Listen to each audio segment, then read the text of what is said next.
በገጠር እንደው በዚህ ማስታረቅ ስራ ላይ ደስ ነው የሚለኝና እኔ ሳልወለድ የተጣሉ ሰዎች ነበሩ። አንዱ አባቴ ነው፣ አንዱ ደግሞ ጎረቤት ነው። እኔ ሳልወለድ ነው የተጣሉት።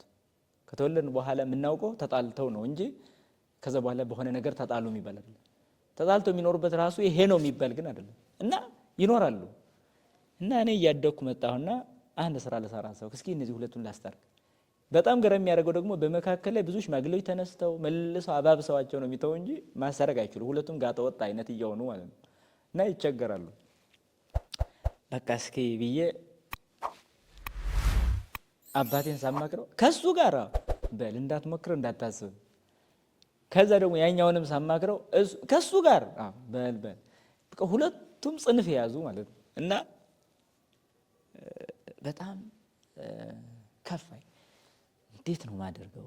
መተው የለብኝም። እሺ በቃ እሱ ከኔ ጋር ይሆን እግዚአብሔር፣ ከዛ በኋላ አደርገዋለሁ። በቃ መሆን አለበት ብዬ ወሰንኩና በቃ አንደኛውም ይሄን አክብዶ ሲነግር ግን እኔ ሄጄ አይ ይሄ ነው በቃ እሱ ለመታረቅ እኮ ፈቃደኛ ነው፣ አንተም ለመታረቅ ፈቃደኛ ሁን እያልኩ ሁለቱንም በዚህ አግባባሁና ሆኖም ግን አባቴን ካሳመንኩ በኋላ ከሱ ቤት ሲሄድ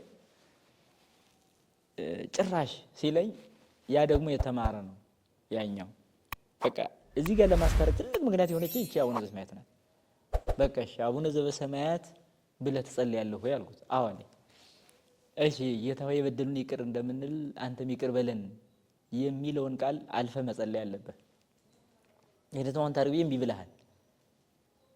ከዛ ይህን ሰው የጠየቅኩት ጠብ የተጀመረው መቼ ነው ስለው ሰውየው ያውቃል፣ በዕለተ እሑድ ነው አለኝ። እሺ በዕለተ እሑድ ከሆነ ጠብ የተጀመረው እርቅ ሊፈጸም ሲባል አልታረቅም ብሎ የቀረውስ ማን ነው አልኩት። ዲያብሎስ ነው አለኝ። በቃ ራሱ መለሰ እኮ አሁን እኔ ሌላ ምንም አያስፈልግም። ስለዚህ አሁን አልታረቅም የምትል አንተ ማነህ እንበልህ። ከዛ በኋላ ነገሩ ሁሉ ቀየረና አይ አንተ የኛ የልጅ ልትሆን እንዴው በጣም ህፃን ስትሆን ይሄን ስታስብ እኛ ትልቆቹ አብደን ልንኖር በቃ አሁን ነው ታረቃለሁ ብሎኛል። እና እቺ አቡነ ዘበሰማያት ውስጥ ያለችው ቃል በትክክል ለሚያስብ ሰው አታስተላልፍም። በቃ የበደሉን ይቅር እንደምንል ማለት አይቻልም በቃ